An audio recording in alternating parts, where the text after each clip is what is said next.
Hello to both of you, Sara and Clara. Today we are meeting because we wanted to hear stories from women that are working in sectors like energy and technology. And before we start away, I wanted to mention that although many people think that this is already something normal and that women work in those sectors, they are still underrepresented. And today we wanted to hear your unique stories and to hear from women who dared to step into the man's world. This is Sara, Neves, and Clara Gouveia. Hello. Thank you both for your willingness to share your personal stories. And to start, maybe you could introduce yourself briefly. Who are you? Where do you work? And in what kind of projects are you involved? So my name is Sara. I work at INESC TEC. So was Clara. I work at Center of Innovation, Technology, Entrepreneurship. And currently I'm working in two European funded projects in this topic, in the energy topic. One, it's the Everyone, and the other one is AI for Real Net. And I think I'm a researcher, and my topics are around technology adoption and, creating value from knowledge. That's mainly. And so taking this and apply them to these STEAM areas. I am a power system engineer, and I've been at INESC since 2011, and I started as a researcher in the Power and Energy Center. Then I enrolled in my PhD and became a senior researcher after ending the PhD on power systems again and power systems dynamics. So a very, very power system topic. I became a senior researcher at INESC, where I really started engaging in some European projects and leading some of the tasks. Later on, I also became responsible for one of our areas within the Power and Energy Center, focused on automation and management of the network. And the objective of this area is to help on building up our participation in the European project proposals and on direct collaboration with companies from the sector. Wow. Today I am part of INESC TEC board. So since last year, I became a member of the board. So a new challenge with the wide perspective of the institution, but I still remain with activities in some European projects and direct contracts with industry in the power system area. Wow. And just out of curiosity, are you the only woman in this board, or are there other women? No, fortunately, INESC TEC from some years from now has started to increase the participation of women in the board. We are now 3 of 7, so we are almost with Yes. with full equality. Very nice. Yeah. Wow. So this means it's working. So INESC TEC started really proactively to change something. Yeah, we understand that diversity is important for the institution and is important for the type of activity that we do in terms of creativity, in terms of what diversity brings to the team. And so even before I joined the board, that there are some initiatives that have been promoting the participation of women. We have been discussing how to increase the number of women researchers in our fields, which is not easy, because then if we go to the faculty, there is also a very big imbalance between the boys and the girls that enter the engineering courses. Yeah.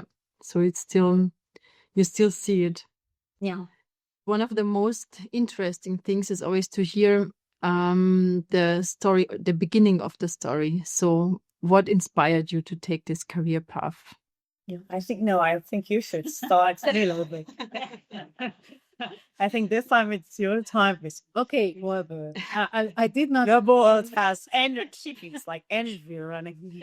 And I wasn't bored thinking I would become a power system engineer. So I started by dreaming of being a ballerina or or a musician. So it was not my girl's dream to become an engineer, but my father worked in the power system area and in a very technical role. So for me, power systems were, without me knowing, actually, it growed with me. But when taking the decision to enroll in the faculty, since I really liked physics, and at the time telecommunication was really a big area, I decided to go to engineering. But it was really a risky and and a bold decision, because I did not know actually what to expect. But it was a risky move, and my parents supported me without knowing actually how I would like the course and then the career, because again, my father had a very technical and a very field work, and so looking at a girl that's raw doing ballet and piano, he asked about how would I like the course, and some years later, he told me, to be honest, I only saw that you really liked this power engineering when I saw you in the 4th year of the master degree, seeing you very enthusiastic about the project of substations and overhead lines. So then he was convinced, but he never told me anything really. So even so, some year later, he told me that. So again, I think this knowing about the area and this knowledge about what is power systems, what are the actors, what are the challenges, it's something really important for girls to be enthusiastic about power system, even if they don't know exactly that we are pushing them for this area. So it's where everything started, Rosie. Yeah, it seems that it's very important to be already acquainted with the stuff, that you already knew from the beginning that there is something out there, to already been in contact with it. Yeah. And Sarah, you? So it wasn't so, when we look at this, and sometimes we always try to find inspiring stories, and it always looked like a Disney movie. It was one day something happened, and my father, I found someone in the subway, and in my case, it was absolutely not like that. I didn't feel it until, now I'm looking back. So I went to the management and I did my PhD in management. I liked a lot about technology, but I didn't feel it.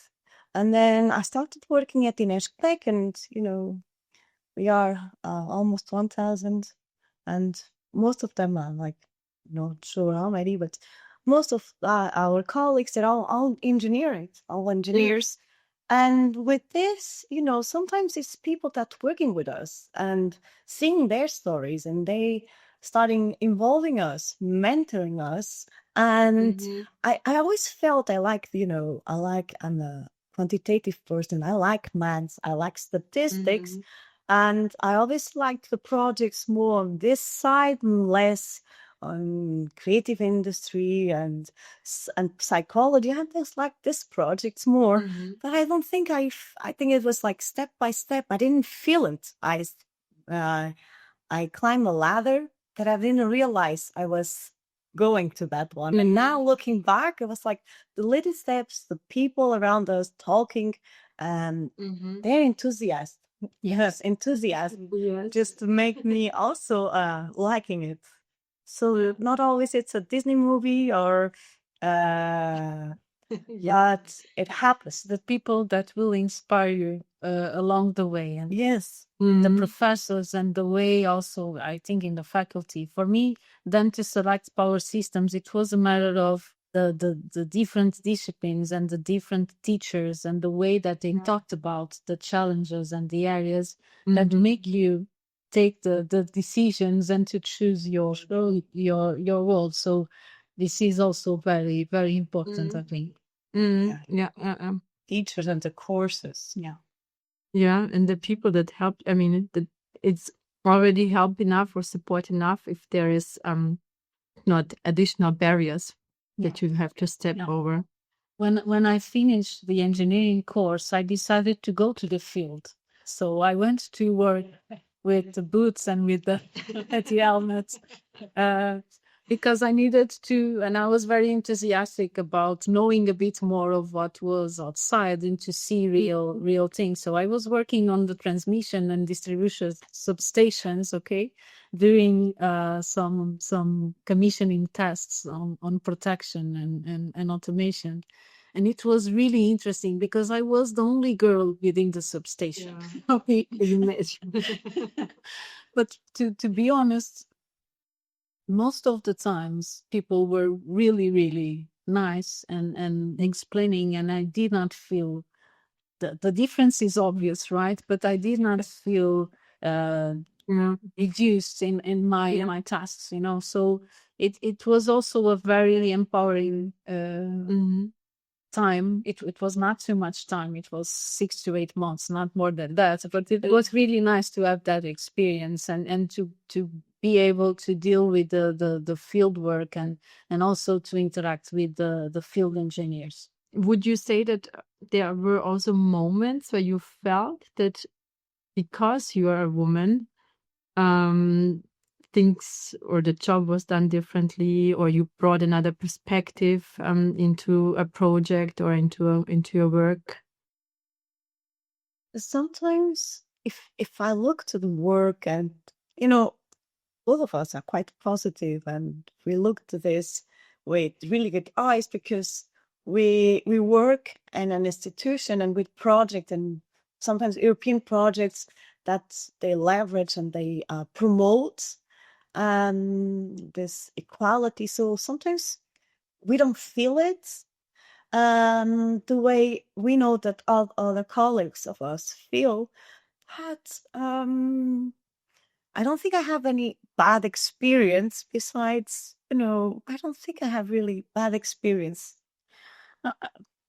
It's here, at least at INESC, I did not have this bad experience, but I was the only researcher during several years in a team of guys. So the difference is that do we bring anything different? I think so. I think it depends also on the personality for sure, but we can bring a different way of dealing with the problems, of getting the opinion of the different team members and getting things done. So I really feel that is really important to have that diversity in the teams and even to have this equality of opportunities, right? So the difference is there, and it's also nice that you have other people that understand that the difference is there, and sometimes they don't feel as comfortable as if you were in a more diverse team, so it's also nice to know that you have people that understand that sometimes you might not feel as comfortable. Yeah, that's true. I mean, I had also like the two team members that are in our small team are two guys, and when I came to the team, suddenly they had to change a little bit how they talked. True. You were already mentioning European projects, and I would like to move to European projects in energy and technology. Do you see that European projects or those initiatives help to promote gender equality or diversity? I would say yes. Yes, I agree, absolutely. It starts with, with the recommendations that sometimes standards that the European Commission has for the gender-based teams.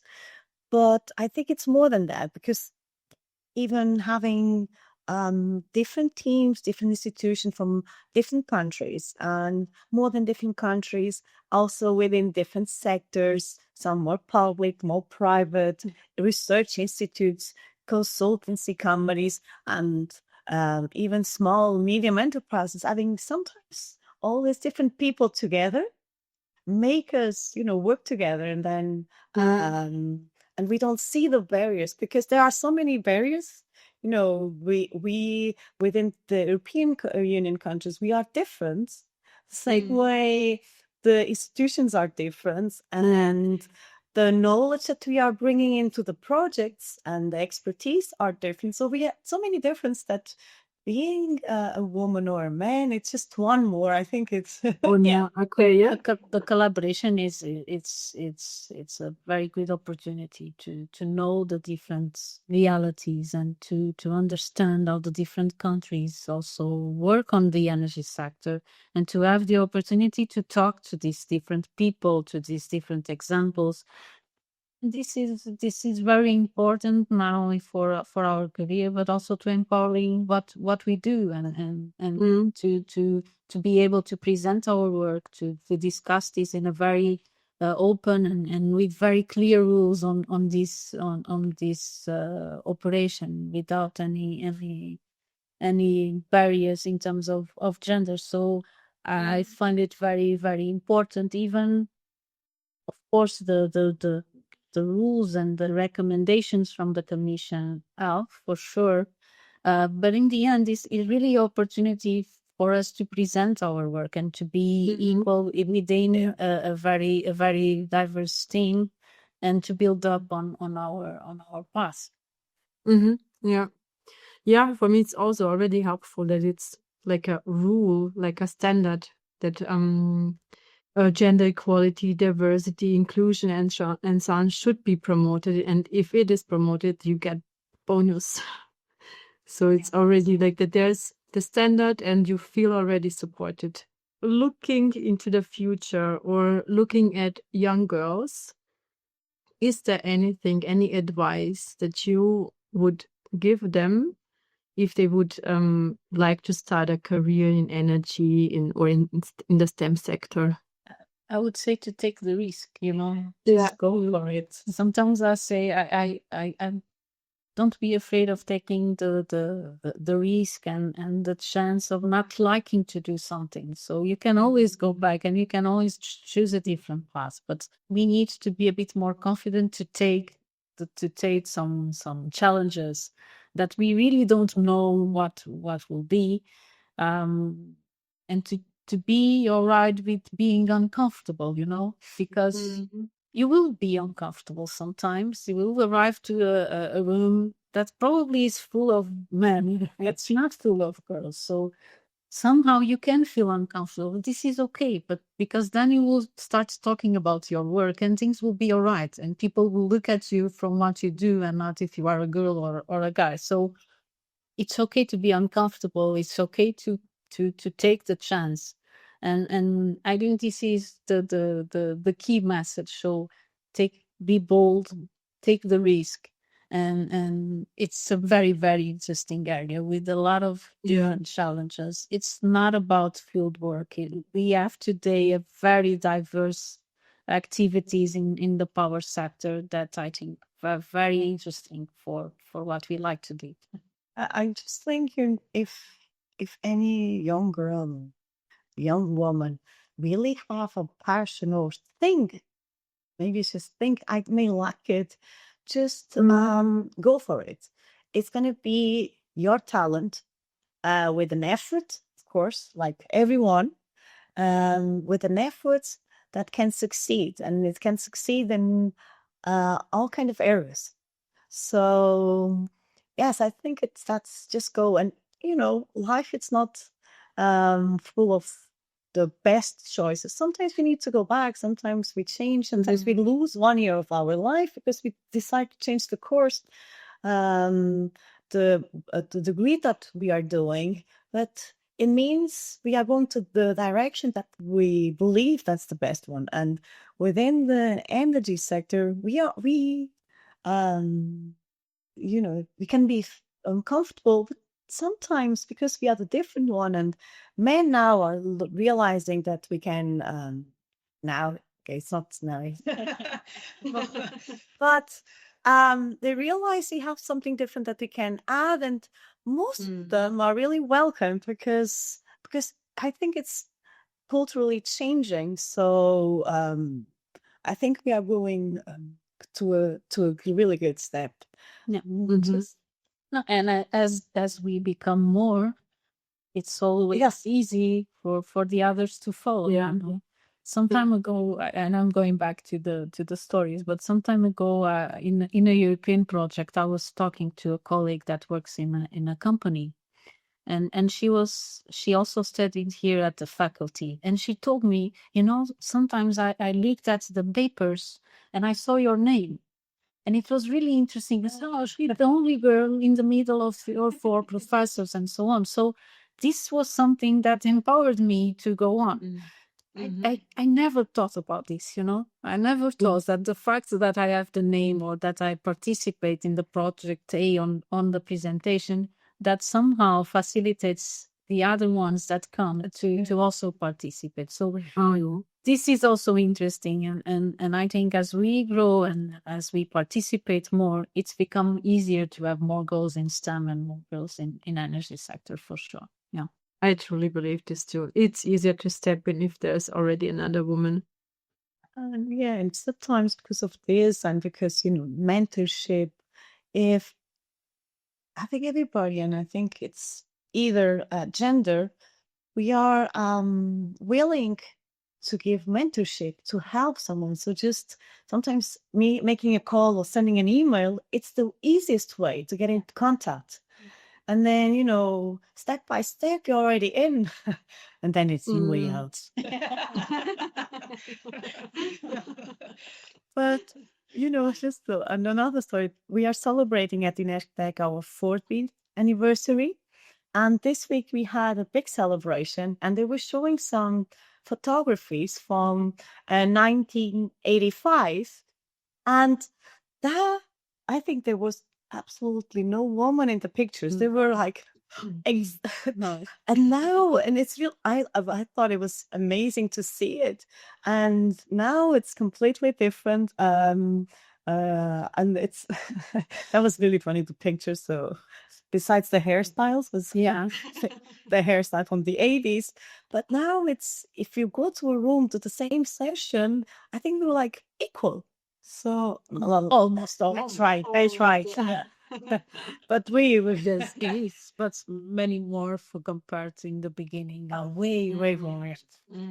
These are very good outlooks for women at INESC TEC, but also in STEM in general. If I summarize it, be confident, take the risk, and you can always change your mind, and feel free to feel uncomfortable. Yeah, sure. So everything that I think women in general tend maybe not to do. Yes. Yeah, it's, I think this issue of being okay to be uncomfortable is something that is essential for us to grow and to take chances, and so Exactly, yeah. that we need to work on and be okay with it. And be okay with it, yeah. Well, thank you. That's really a great finishing line. Clara and Sara, thank you for sharing your stories. It was fun talking to you. And yeah, I hope that I will have another opportunity to talk to you and to hear more about your stories, because you have a lot of them. Thanks, and bye. Bye.